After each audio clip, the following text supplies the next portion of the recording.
Today in wrestling, we are talking about a major story that is going around on the internet. Stephanie McMahon possibly leaving WWE. Also, AEW stars react to Cody Rhodes WWE. Also, we got to talk about a new AEW signing who actually reveals they turned down WWE. As always, I'm going to keep you updated with everything that's happening in pro wrestling. I'm going to give you guys my analysis, and let's have that conversation. So make sure you guys drop a comment down below, or don't forget, we have a Discord server completely free to use. The link is in the description. Let's talk about Paige Vanzant.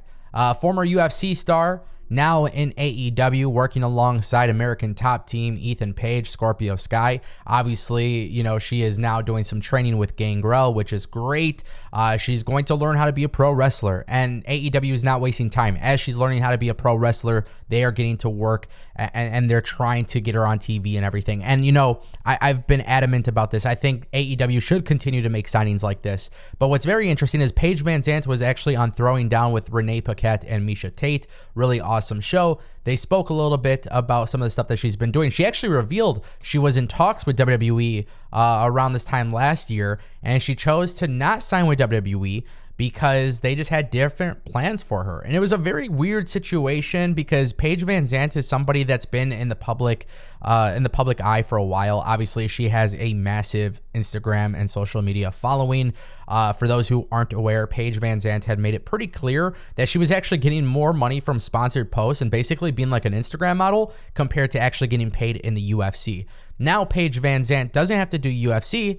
She can continue doing everything she likes doing. She's still going to do bare knuckle fighting. And on top of that, she is going to wrestle in AEW. Now, here's the thing. If I'm investing $1 million+ or whatever it costs, I don't know what her contract costs, but just for the sake of an argument, whether it's $100,000, $500,000, or $1 million, whatever it is, if I was investing any sort of money towards a talent and I find out that they're going to go fight in bare knuckle fighting, I don't know if that's a really good idea for my investment, because bare knuckle fighting, it doesn't take long. You guys can Google, you can do your own research on this matter, but there has been a lot of crazy stuff associated with BKFC. And you know, it's another combat sport. It's really popular. It's growing in popularity. But at the end of the day, if I'm investing money in a talent, I don't know, for example, if I would want them to be put in harm's way by doing these other things. Now, with that being said, she does have this freedom with AEW to continue doing what she's doing. And nonetheless, even if I don't necessarily agree with her doing, you know, bare knuckle FC while doing AEW, that doesn't really matter. It's not really a big deal. It doesn't really affect me in any other way. But what's cool is that AEW has somebody who, she may not actually improve AEW's overall business. It may not very well grow AEW's business in terms of ratings or merchandise sales or money or whatever. But what this allows AEW to do is to get visibility in areas that may not be visible to AEW. You know, I think there's a lot of people that see a connection between MMA audience and pro wrestling. I don't think there's an audience. I don't think that audience is as connected as people genuinely believe. I think Paige Vanzant obviously has a whole different audience that is following her, and as she posts about AEW, as AEW promotes her, I think it's just a good signing. She turned down WWE probably because WWE didn't want Paige Vanzant to overshadow Ronda Rousey, right? More than likely, that's what I would think. Now, it's okay that she didn't go to WWE. I think AEW needs to keep making signings like this because it's good for the overall long haul of your business. And I think it's going to be a great way to recruit people. If AEW, you know, knocks it out of the park with Paige Vanzant, if you're somebody who wants to get into pro wrestling and you see how she's developed, you might be more intrigued to go to AEW than you would be maybe WWE. All right, guys, let's talk about WWE. Let's talk about Stephanie McMahon. Axios came out with a very interesting report. Stephanie McMahon is joining the board of directors at Faze Clan. That's right. No, I don't believe Stephanie McMahon is actually going to be making like montages, you know, on Call of Duty or Halo, but she is entering the world of esports. Now, this is not really uncommon. You know, business people involved in business and investing and whatever it may be, they're going to circulate through multiple companies. And Stephanie McMahon still working for WWE and, you know, being on the board of directors for Faze Clan. It's not an uncommon thing, right? Now, with that being said, though, there are a lot of people who are speculating this could mean Stephanie McMahon has one foot out the door. Now, with Stephanie McMahon joining Faze Clan, you know, and being part of this business, which, by the way, Faze Clan has grown significantly. Now, I believe they're even a publicly, obviously a publicly traded company. You can invest in their stock and everything like that. But when it comes to the overall growth of the company and what they've become mainstream, And this is an esports organization that's become mainstream. Snoop Dogg is now part of Faze Clan. Like, there's a lot of things that are happening with Faze Clan, and I think this is a really good business opportunity for Stephanie McMahon to get involved. Now, how does this correlate with her business in WWE? Well, for those who are speculating that she could very well have one foot out the door, I guess that would make sense. Do we really see a day where Vince McMahon just, like, completely sells the business and not keeps his kids running it? I don't know.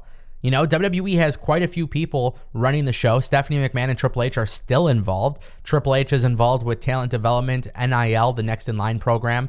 Stephanie McMahon continuing to do things for the brand. Obviously, Vince McMahon has been very successful building this company the way it is.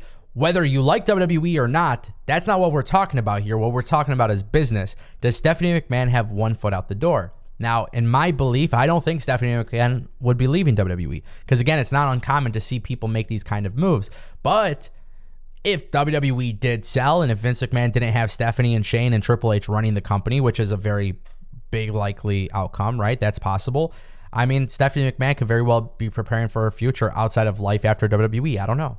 It's a very, very interesting situation, but I do admit I'm very intrigued to see where this goes. It could all be nothing. It could just be another great business venture for Stephanie McMahon, but I am interested to say the least, and I can't wait to see what actually comes out of it.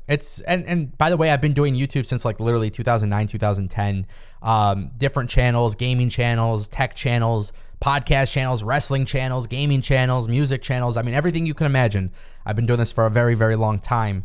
And I always go back to the stories of when I used to make montages playing like Modern Warfare 2 and Halo 3, and Faze Clan was a big part of that. And now look at it, it's like 13 years later or whatever. Faze Clan it's crazy. The growth is there, and it just goes to show you that creating content can lead to something really big. So it's exciting stuff for sure.